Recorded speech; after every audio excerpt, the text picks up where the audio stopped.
you need to develop this skill set of helping people work through their mindset issues. Because your people, this is the law of navigation, guys. They're gonna encounter some hurdles. Probably the same hurdles you have. And you obviously didn't quit. So what did somebody say to you that kept you from not quitting? Kept you going? All right, if you have recruited like 20 people or so, then maybe you just not have found the right people yet. If you don't have anybody who's as hungry for this as you are, but if you've recruited like 100 or so and you still don't have somebody who's all in or hungry, then you probably need to take a look at your methods and what you're doing. Probably you're gonna have to learn a skill set, okay? I will say the first jewel on my team was the 36th person that I recruited, and that was Christina. So if I had 35 people that I had recruited and thought, wow, nobody's as all in as I am, then I would have quit, right? Like I would have not be standing here today. And so you just have to keep going. But I will say this, sometimes it's not a matter of how many people you recruit, it's what you're doing with the people that you recruit that's most important. You recruited somebody, congratulations. You're 25% of the way through this process. That is just the first part. Just because you recruited somebody does not mean your job is done with that person. Okay, so when I hit Emerald, I had 40 level 1s. And that is because of this right here. It's because of connecting with people, figuring out what their why could be, figuring out what problems this business could solve for them, and then communicating that more than one time. People are going to need to hear it over and over and over, okay, about their potential. So if you have recruited lots and lots and lots of people, and you feel like, I don't have anybody who's as hungry for this as I am, then maybe you're not taking enough time to invest in your people. Or maybe you need to develop some better communication skills. Okay, and we already talked about the difference between hungry for change versus hungry for growth. So I'm going to skip that. Okay, so when do you do a coaching call? For me, like when I was building, I would say it was almost every day. But if I were going to have like a pretty system for coaching, it probably would look like beginning of the month is a great time to connect with somebody and help them set goals and maybe analyze what went well or didn't go well in the previous month and move forward from there. Beginning of the month is the perfect time. If you're only going to do one a month, I highly recommend doing it at the very beginning of every month. And then if you can, once a week is good to connect with people and check on progress about what you talked about on the beginning of the month call. Okay, so good questions to ask on these. You know what, I have a handout here, and I'm about to throw out like a lot of questions that you can ask, and I don't want you guys to feel like you have to write down every single thing that I say, so I made a cheat sheet for you guys. So when you are coaching your people, you can just have this, thank you, you can just have this in front of you if you have a brain blank or whatever, and you're like, I don't know what direction to go or what to ask next. Here's a cheat sheet for you. I need some water. I'm going to grab some water. Is there a bottle of water? Oh, thank you. Is the air on?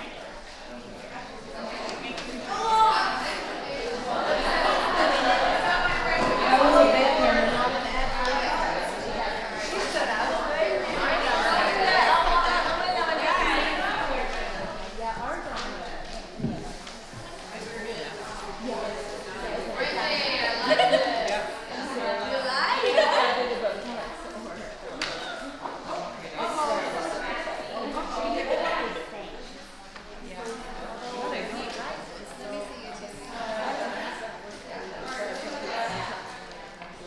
Okay, does everybody have one? Raise your hand if you need one. Sally needs one. And James, that's Sue. Sue needs one. Everybody have one now?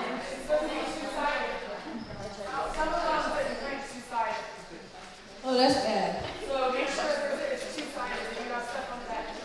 Wait, there's like a ton of them have enough that did print two-sided? They may also need a two-sided one. Who else needs a two-sided one? Raise your hand. There should be two sides. Okay, everybody's good. Okay, so one side is your cheat sheet that you can have in front of you while you're doing a call. The other side is a flow chart. Don't look at that side yet. I basically just said, do not push the red button. But for real, look at the coaching questions, because that's where I don't want you guys distracted by the flow. I'm going to get into that.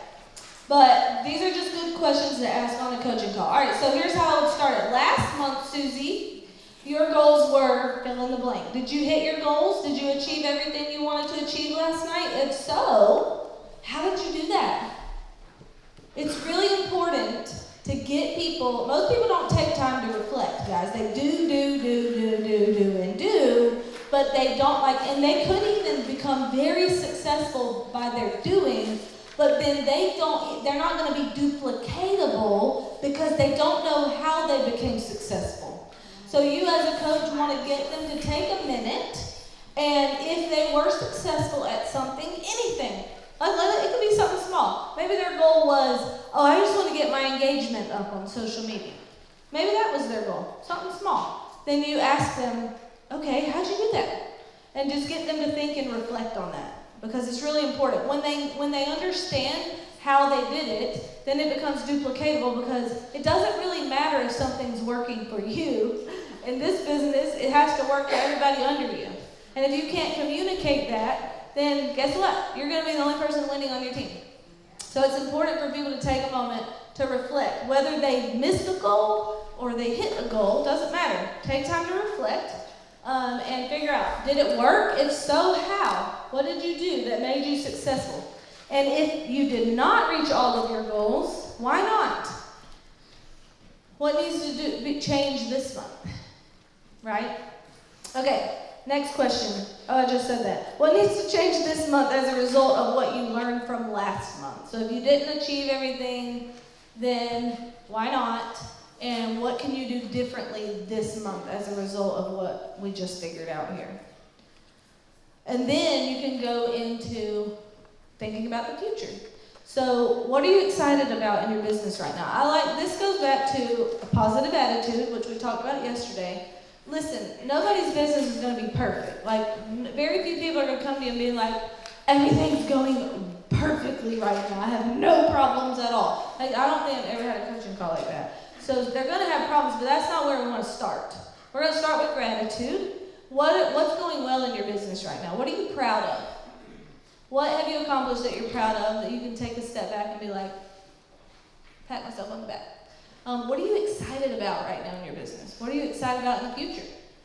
What are you enjoying doing in your business right now? What's fueling your fire? What's inspiring you right now? What have you listened to recently or read or learned that had you feeling inspired? That's not on there, so you don't write that. So start the call off on a positive note. Get people thinking about what they're grateful for. And then you can do some troubleshooting. So this is what feels hard right now. What challenges are you facing in your business? Why does that feel hard? And then you're going to go into troubleshooting, which I'm going to get to in a minute, and that'll be the flow chart on the other side of your paper that you're not supposed to look at yet. So then what are your goals for this month? After you have troubleshooted and given them an action plan, then you can ask them, what are your goals for this month? What activities need to happen for you to reach that? So you want to help them come up with a game plan. You let them set their own game plan, their own action plan. This is not you telling them what to do. This is you asking them questions that get them to think. What's your goal this month? Great. What needs to happen in order for you to achieve that? You can help them break down numbers. Let's just say they want to recruit 3 people. And you know that their ratio is for every 10 people that they reach out to, 1 person joins. Then that means you say something like, okay, so you need to talk to 30 people. By the way, those are not realistic numbers. I'm just saying that for simplicity's sake. So don't go be telling the people they're going to recruit 3 people by only talking to 30, okay? Unless they're brand new. So anyways, so you want to get them thinking about what their goals are. Help them work out an action plan that they can commit to. You can help them work backwards on the numbers to plan out their activity level. and what activities are going to get them the results, and then make sure that they're doing something that makes them get out of their comfort zone every single day. So once they come up with their action plan, you can ask them, does this goal get you out of your comfort zone? Like, is it realistic? We want to be realistic, but at the same time, also, it requires them to get out of their comfort zone, and it requires them to choose greatness in the moment. And I think Christina touched on that yesterday, but we've been talking about that on our book studies. Choosing greatness in the moment. Like, greatness is not achieved when it's recognized.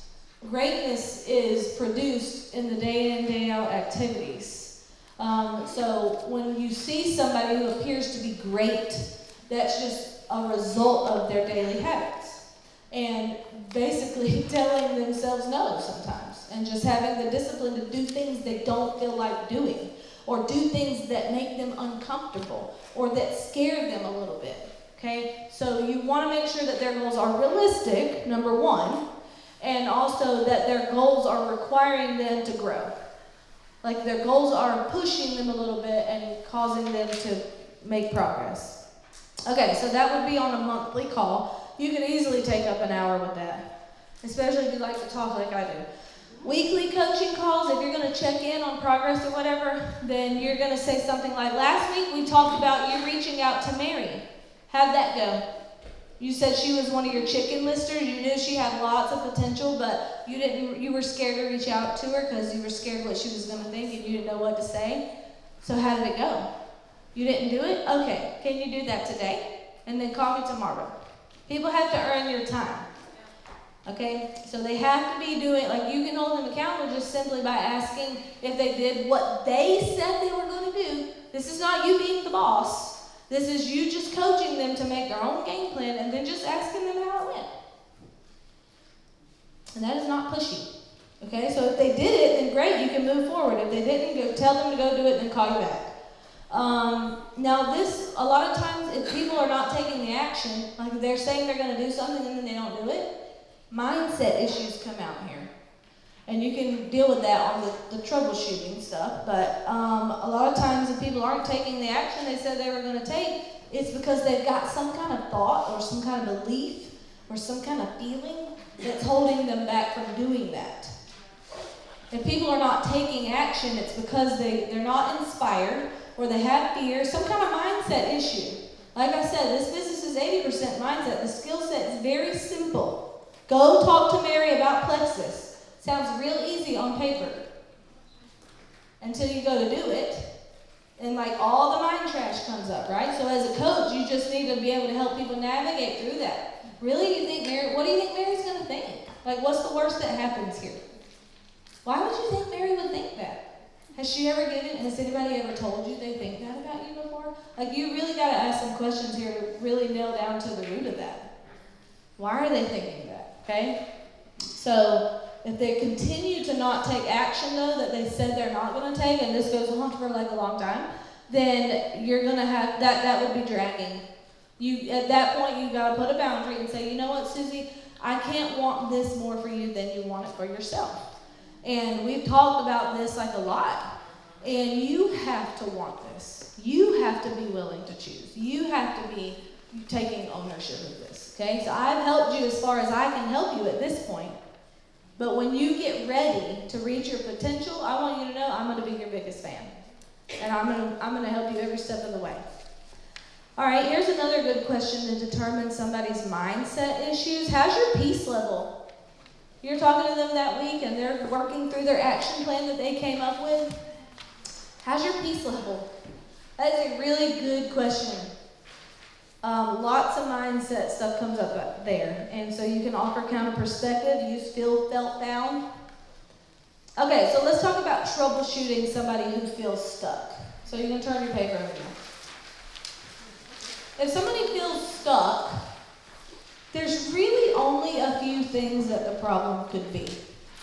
So that's the good news. Like, it's not really rocket science to figure out what's holding someone back or keeping them stuck, because it's really only a handful of problems that they could have in this business. It's either going to be mindset or skill set. Most of the time, it's mindset. 80% mindset, 20% skill set. The skill set is super easy to learn. So if that's the problem, then count your blessings.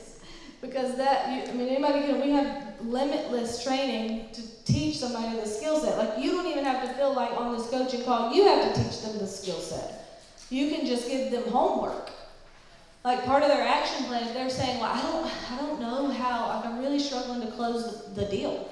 Like, I can't get all these fence sitters to get off of the fence.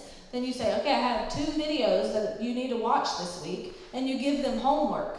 And then in addition to their action plan, you're going to give them homework. This is not a time for you to teach them the skill set, because you have plenty of resources that can do that for you. So you're basically there to make them think, ask them questions, draw them out, help them determine their own goals and things like that, and then you just check on their progress. And then when you do these weekly check-ins, you can say, if they haven't come to you first, here's what I've noticed. When people are watching the training videos, usually they come back to you first. They're like, oh, that was good. They have a takeaway. Usually if people are learning and growing, I'm telling you, they get excited about it. I can tell which of my team members are growing, because growth excites people. When somebody has a light bulb moment that they know is going to help them move forward and change things for them, that's exciting. And then you hear about it. But anyways, if I don't hear about it, then I ask them. And then it goes back into, okay, why didn't you watch those videos? Okay, well, watch those videos and then call me back, because I'm not going to take my time to rehash everything those videos just said. You go watch those and then call me, let's talk about it. All right, so people need to be doing the homework. All right, so first thing you need to determine, if somebody feels stuck, are they taking action? If they're not taking action, why not? It's usually mindset. And honestly, usually the root of it is a lack of belief somewhere. They lack belief in the products. They're scared if they follow up with somebody about their products, then somebody's going to say it's not working. Or they're going to be detoxing or whatever. They got some kind of lack of belief in our products that's making them fearful or keeping them from taking action. They could have a lack of belief in the business. Maybe somebody